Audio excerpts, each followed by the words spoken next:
प्रिय मंदास, सर्वप्रथम वाढदिवसाच्या मनपूर्वक शुभेच्छा.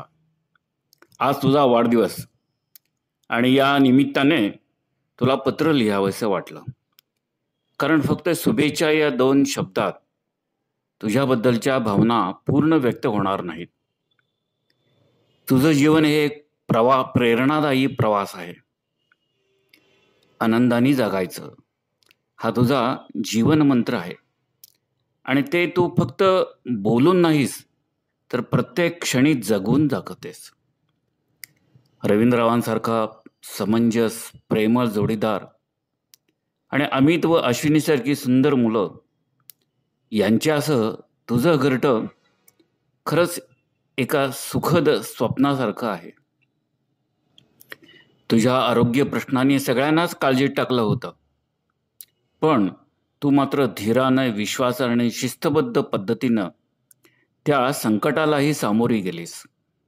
ब्रेन ट्यूमर ऑपरेशन झाल्यानंतर तू ज्या प्रकारे स्वतःची काळजी घेतलीस, नियमित व्यायाम, औषधं आणि मानसिक सकारात्मकता हे आम्हा सर्वांना खूप काही शिकवून गेलं. तुझ्या जीवनात व्यवसायही आहे, पर्यटनही आहे, भक्तीही आहे आणि मैत्रीही.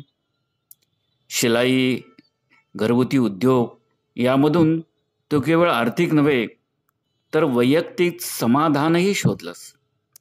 भजनातला तुझा स्वर, देवभक्तीचा तुझा ओलावा आणि सतत कुणाच्या तरी तब्येतीची विचारपूस करणारी तुझी स्नेहभावना, हे सगळं तुझं व्यक्तिमत्व इतकं सुंदर बनवतं की तुला पाहिलं की आयुष्य असंच जगायचं असतं असं वाटतं. आज तुझ्या वाढदिवशी देवाच्या चरणी, तासगावच्या गणपती चरणी एवढीच प्रार्थना करतो की तुझं आयुष्य आरोग्यदायी, आनंदमय आणि सकारात्मक ऊर्जेने भरलेले असो. नवनवीन ठिकाणं, नव्या आठवणी आणि अजून अनमोल क्षणांनी तुझा प्रवास फुलत जावं. वाढदिवसाच्या लाख लाख शुभेच्छा.